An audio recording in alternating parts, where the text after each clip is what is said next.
بسم الله الرحمن الرحيم والحمد لله رب العالمين والصلاة والسلام على سید المرسلین وعلى آلہ وصحبہ اجمعین اما بعد۔ ناظرین کرام، آپ کی خدمت میں ہم احکام دین کا پروگرام پیش کر رہے ہیں۔ آپ کے سوالات ہیں اور ہماری جانب سے ان کی کتاب و سنت کی روشنی میں جواب حاضر کیے جا رہے ہیں۔ آئیے بلا تاخیر آپ کے سوال کی طرف آتے ہیں۔ سوال میں ہمارے بھائی پوچھ رہے ہیں کہ کیا ہمارے لیے درست ہے کہ ہم فرض نماز میں ایک ہی رکعت کے اندر دو صورتیں پڑھیں،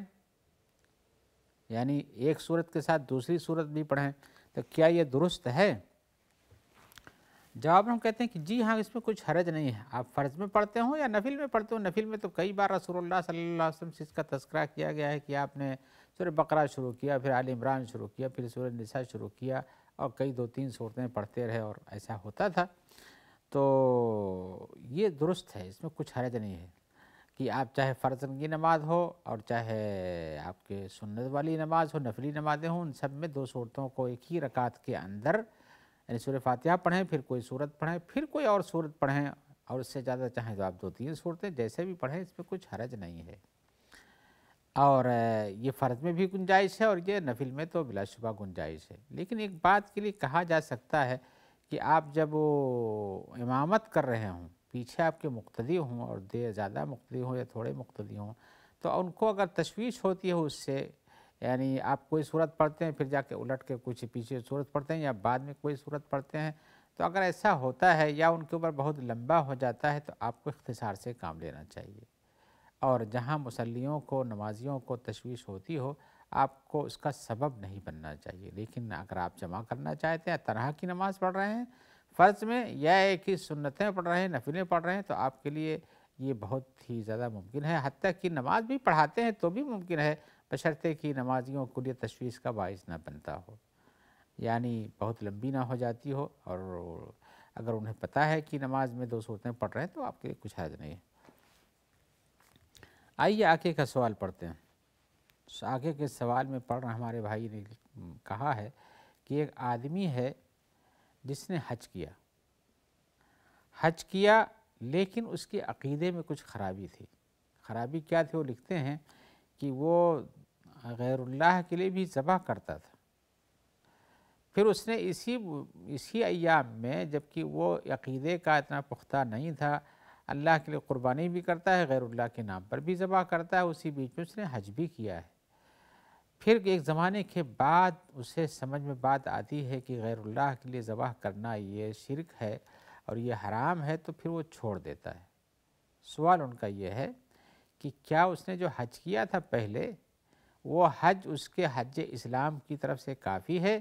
یا ایک ہی بعد میں دوبارہ حج کرنا پڑے گا؟ اور ایسا ممکن ہے لوگوں کے ساتھ ہوتا ہو کہ عقیدہ درست نہیں ہے اور وہ شرک پر یا پر قائم ہیں، اللہ کے ساتھ کسی اور کو بھی مانتے ہیں اور اس کے لیے اتباع کرتے ہیں اور اس کے قربانی اور نظر بھی کرتے ہیں اور اس کے لیے ذبح کرتے ہیں، تو پھر بعد میں جو سمجھ میں آ جائے تو اس کو چھوڑ تو دیتے ہیں، لیکن حج اسی زمانے میں کیے ہوئے ہیں، تو ان کے حج کا کیا ہوگا؟ لیکن اس سوال کے ساتھ ایک سوال پیدا ہوتا ہے۔ وہ سوال یہ ہے کہ جس نے حج کیا اور اس زمانے میں وہ غیر اللہ کے لیے بھی ذبح کرتا تھا، کیا اسے معلوم تھا کہ غیر اللہ کے لیے ذبح کرنا حرام ہے اور یہ شرک ہو جاتا ہے، یا معلوم نہیں تھا اور لوگوں کو دیکھتا تھا کہ ایسے لوگ کر رہے ہیں، وہ بھی کر جاتا تھا لیکن اللہ کے لیے قربانی کرتا تھا؟ تو اگر یہ ہو کہ اسے معلوم نہیں تھا، یعنی جاہل تھا، تو اس کا حج پہلے والا صحیح ہو سکتا ہے، اس لیے کہ جہالت اور نادانی کی بنیاد پر وہ غلطی کر رہا تھا۔ لیکن اگر اسے معلوم تھا کہ غیر اللہ کے لیے ذبح کرنا حرام ہے، اس کے باوجود بھی وہ لوگوں کو دیکھتے ہوئے اسے کرتا تھا، اور وہ اسی طرح سے حج بھی کرتا، غیر اللہ کے لیے ذبح بھی کرتا تھا، اور معلوم ہے کہ غیر اللہ کے لیے ذبح کرنا حرام ہے اور ناجائز ہے، تو پھر اس کا پہلا والا حج جو ہوا ہے، اس کے جاننے کے ساتھ وہ صحیح نہیں ہو سکتا ہے۔ اس لیے کہ غیر اللہ کے لیے ذبح کیا جائے اس کے نام پر، تو وہ آدمی مشرک ہو جاتا ہے، اللہ تعالیٰ اپنے ساتھ کسی اور عمل کو قبول نہیں کرتے شرک کے ساتھ، لہذا اسے دوسرا حج کر لینا چاہیے۔ احتیاط اسی میں ہے کہ اس کو دوسرا حج کر لینا چاہیے۔ ہم آگے کا سوال اور بھی پیش کر رہے ہیں۔ وہ یہ کہتے ہیں کہ کیا جمعہ کے دن صرف روزہ رکھنا درست ہے، جبکہ خاص طور سے ہمارے پاس شوال کے 6 روزوں کی 6 روزے آئے ہوئے ہیں، ہم نے شوال میں 6 روزہ رکھنا ہے، اور ہم سب جمعہ رکھ لیتے ہیں یا جمعہ اور سنیچر رکھ لیتے ہیں یا ایسے کچھ بھائی لیکن جمعہ رکھتے ہیں۔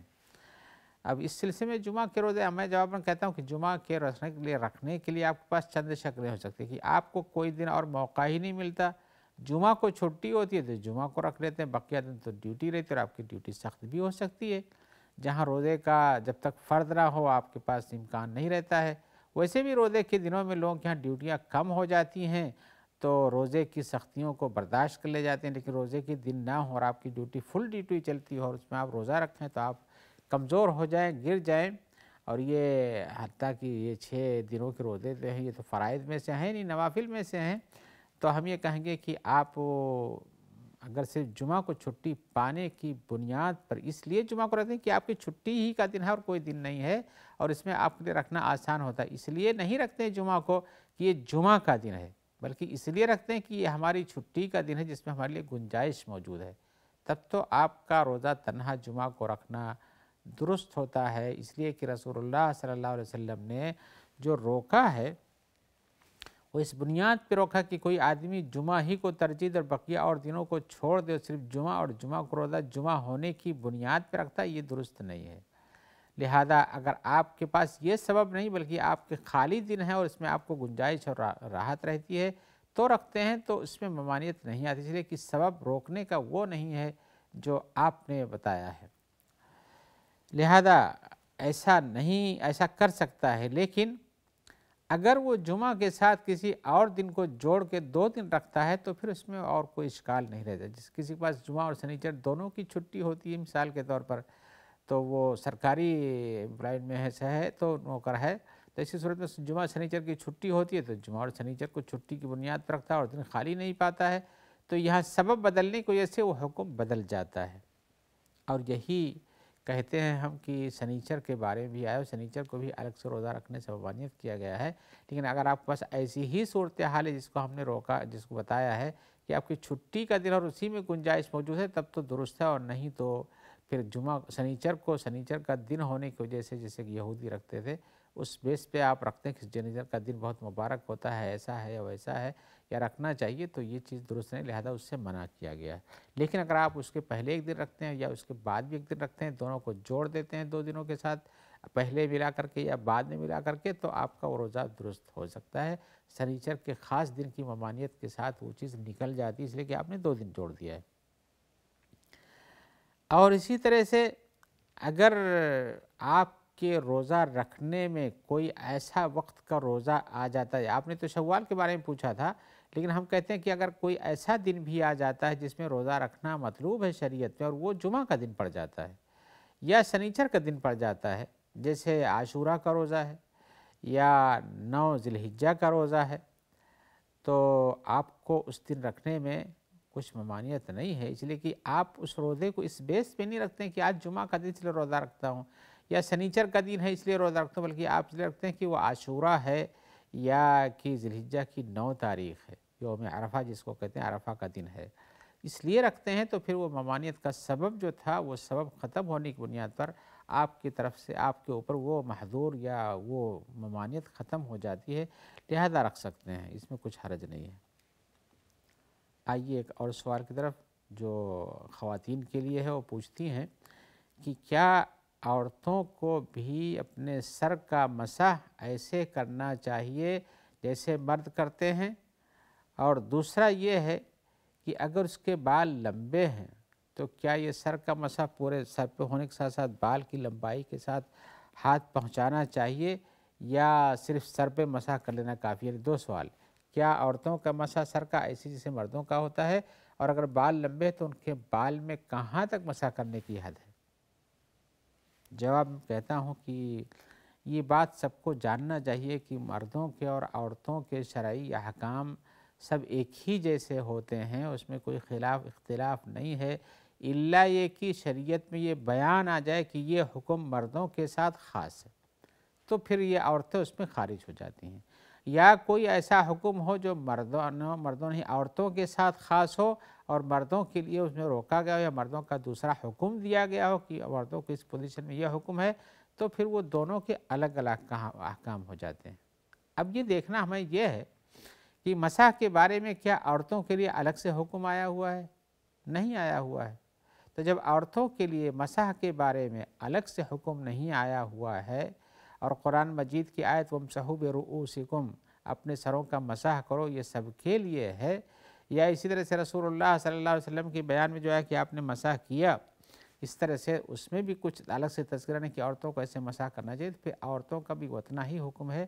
جو مردوں کا ہے۔ آئیے اس سلسلے میں ایک حدیث سنا دیتے ہیں۔ حدیث میں یہ ہے،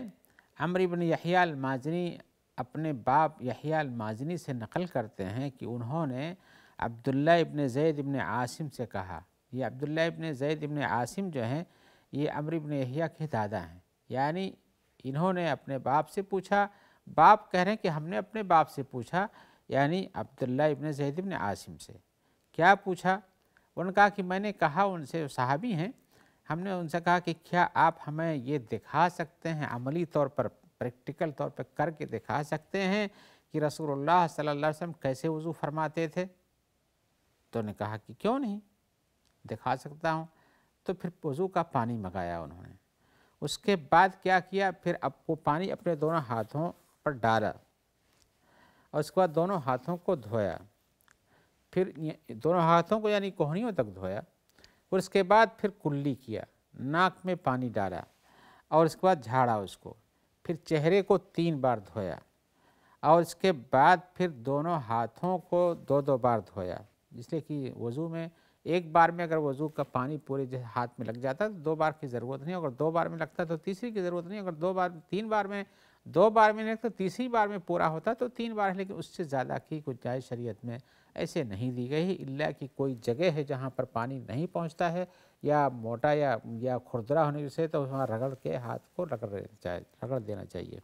تو پھر اس کے بعد انہوں نے اپنے دونوں ہاتھوں کو 2 بار دھویا کوہنیوں تک، پھر اس کے بعد اپنے سر کا مسح کیا۔ ہمیں جو بتانا ہو یہ ہے، وہ حدیث میں آیا ثم مسح راسہ بیدیہ فاقبل بہما وادبر بدا بمقدم راسہ ثم ذهب بہما الی قفاہ ثم ردہما، یعنی مسح کی پوری کیفیت اس حدیث میں بیان کی گئی ہے۔ مسح میں انہوں نے بتایا کہ اپنے سر کو دونوں ہاتھوں سے مسح کیا تو ان دونوں کو اپنے سر کے سامنے رکھا، وادبر بہا اور اس کے بعد پیچھے لے گئے، بدا بمقدم راسی اپنے سر کے سامنے سے یہاں سے شروع کیا، ثم ذهب بهما الى قفاہ پھر دونوں ہاتھوں کو یوں جیسے کہ یہاں سے رکھا اور ایسے لے گئے اور یہاں تک لے کر آئے، یہ جو پیچھے کی گدی ہوتی ہے یہاں تک لے کر آئے، ثم ردہما پھر ایسے لوٹا کر کے یہاں تک لے گئے جہاں سے شروع کیا تھا، ثم رجع الى المكان الذي بدأ منه، جہاں سے شروع کیا تھا یوں لے گئے ایسے، پھر یوں اس کو واپس لائے، پھر یہاں چھوڑا لا کر کے، ثم غسل رجلہ، یہ کام کرنے کے بعد رسول اللہ صلی اللہ علیہ وسلم نے کو جیسے دیکھا تھا تو ان کا پھر دونوں اپنے پیروں کو دھلا۔ تو یہ عبداللہ ابن زید ابن عاصم نے اپنے بیٹے کو بتایا کہ رسول اللہ صلی اللہ علیہ وسلم کیسے وضو کرتے تھے، اس میں خاص طور سے جس چیز کی خصوصی طور پر تفصیل ہے کہ کہاں سے شروع کیا، ہاتھوں کے دھلنے کا تذکرہ ہے، پیروں کے دھلنے کا تذکرہ ہے، ہاتھ کو کوہنی تک دھلا، لیکن مسح کی پوری کیفیت ہے کہ یہاں سے شروع کیا اور پیچھے گدی تک لے گئے، پھر گدی سے لوٹا کے وہاں تک لائے۔ تو ہمیں یہ بتانا یہ ہے کہ مسح کا یہ طریقہ بتایا گیا ہے، یہی طریقہ مردوں کے لیے بھی ہے اور یہی طریقہ عورتوں کے لیے بھی ہے۔ اب اس میں 2 چیزیں جو ہمیں تفصیل سے بتانی ہوئی ہے کہ آپ کا جو سوال ہے، دوسرا سوال جو یہ تھا کہ اگر عورت کے بال لمبے ہوں تو کہاں تک مسح کرے گی؟ جواباً عرض یہ ہے کہ مسح کرنے کی جگہ یہاں سے لے کے گدی تک ہے، یعنی سر ختم ہونے گردن آنے سے پہلے جو گدی ہوتی ہے جس کو سر میں کہتا ہے وہاں تک پہنچ کے مسح کرنے ہاتھ لوٹ آتے ہیں۔ یہی حکم مردوں کے لیے بھی ہے اور یہی حکم عورتوں کے لیے بھی ہے، یعنی بال جہاں تک اگے ہیں وہیں تک، لیکن اگر اس کے بعد بھی بال کسی کے لمبے ہیں اور یہاں گردن تک پھیلے ہوئے ہیں، جیسے مردوں کے لیے جمہ اور لمہ ہوتا ہے، یہاں اتر جاتے ہیں، کندھے پہ اتر جاتے ہیں، یا عورتوں کا بال جتنا بھی لمبا ہو وہ ہیں، اس لمبائی پر مسح کرنے کی کوئی ضرورت نہیں ہے، اس لیے کہ حدیث میں مردوں کے لیے جو اللہ کے رسول کا مسح کرنے کا طریقہ دکھایا گیا یہ عورتوں کے لیے بھی ہے، لہذا سر کا مسح پیشانی کے پاس سے جو بال شروع ہوتے ہیں وہاں سے لے کر کے گدی تک یہاں پیچھے تک ہے جہاں بال ختم ہوتے ہیں، اور اس کے بعد پھر لوٹا لینا ہے۔ اس کے بعد جو پیچھے بال جتنے بھی لمبے ہوں، چاہے مرد کے کچھ لمبے ہوں یا ایک ہی عورتوں کے جتنے بھی لمبے بال ہوتے ہیں، اس پر مسح کا ہاتھ پھیرنا یا مسح کرنا یہ وضو کے کاموں میں سے نہیں ہے۔ آئیے ہم ایک اور سوال پیش کرتے ہیں۔ سوال میں پیش کر رہے ہیں وہ ہمارے بھائی چھٹیوں کی مناسبت سے، وہ کہتے ہیں کہ چھٹی ہوتی ہے تو ہم کبھی مکہ جاتے ہیں، کبھی مدینہ جاتے ہیں اور کبھی دونوں کے لیے جاتے ہیں۔ تو پوچھ رہے ہیں کہ ہم چھٹی گزارنے کے لیے جاتے ہیں تاکہ اپنے اہل و عیال کے ساتھ بہترین پاک زمین میں جائیں اور یہاں عبادت بھی کریں، اور مدینہ منورہ کی مسجد میں نماز پڑھیں جس میں 1000 نماز سے زیادہ ثواب ملتی ہے دوسری جگہوں کے مقابل میں، یا ہے کہ مکہ کی نماز پڑھیں جس میں 100,000 نمازوں کا ثواب ملتا ہے ایک بار نماز پڑھنے سے، تو اس سے ہمیں ثواب بھی مل جاتا ہے اور ہماری طرف سے ایک ٹہلنے کا چانس بھی مل جاتا ہے۔ اور دوسرے یہ بھی ہے کہ وہاں کچھ لوگ جاتے ہیں سردی کے زمانوں میں، سرد ملکوں سے جاتے ہیں گرم جگہ پر، حتیٰ کہ سعودیہ کے اندر بھی بہت سی ٹھنڈی جگہیں ہیں، تبوک وغیرہ کا علاقہ ہے جو اردن سے قریب ہے، یا ابہا النماس کا علاقہ جو وہاں سے قریب ہے، کنارے پر ہے، یا کسی اور بھی جگہ سے کسی اور ملک سے مان لیجئے، تو لوگ وہاں جاتے ہیں چلو گرمی کے دن وہیں گزار لیں گے اور عبادت بھی کر لیں گے۔ ان کا سوال یہ ہے کہ اگر لوگ اس ارادے سے جاتے ہیں کہ چلو عبادت بھی ہو جائے گی اور اچھے دن بھی گزر جائیں گے، تو کیا اس طرح جانا درست ہے؟ اور دوسرے ان کا سوال یہ ہے کہ کہاں سے شروع کرنا چاہیے، مکہ سے یا مدینہ سے؟ لیکن وقت کی تنگ دامانی کی بنیاد پر ہم جواب پہلے کا دیتے ہیں۔ پہلا سوال ان کا یہ تھا کہ کیا اس طرح جانا درست ہے؟ ہم کہتے ہیں ٹھیک ہے، آپ کے لیے کچھ حرج نہیں ہے، آپ جاتے ہیں وہاں، آپ کی نیت اصل عبادت کرنے کی ہے، لیکن جائیں گے تو ظاہر بات ہے آپ کو اس گرم ملک مل جائے گا، گرم ہوا فضا مل جائے گی، آرام سے دن آپ کے گزر جائیں گے، ٹھنڈی کے موسم سے آپ کے اپنے علاقے میں جو ہوتی ہے اس سے بچ جائیں گے۔ تو یہ تو منفعت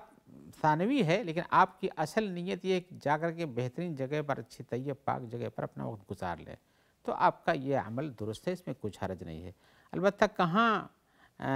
سے شروع کریں گے، پہلے مدینہ جائیں گے کہ مکہ جائیں گے، تو آپ کو جہاں سے مناسب پڑتا ہو وہاں جا سکتے ہیں، گرچہ کہ عمرہ کر لینا پہلے افضل ہے، لیکن اس میں اصل حکم یہ ہے کہ آپ کو راستے میں جہاں جیسے جو پڑتا ہو، کسی کا جہاز اگر جدہ کے بجائے مدینہ ہی گیا ہوا تو آپ کو پہلے مدینہ کی زیارت کر لینی چاہیے، مسجد نبوی کی۔ آئیے اسی جواب کے ساتھ ہم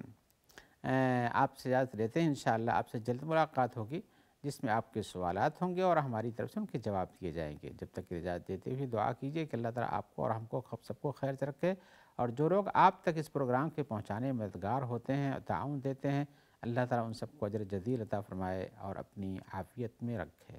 السلام علیکم ورحمۃ اللہ وبرکاتہ۔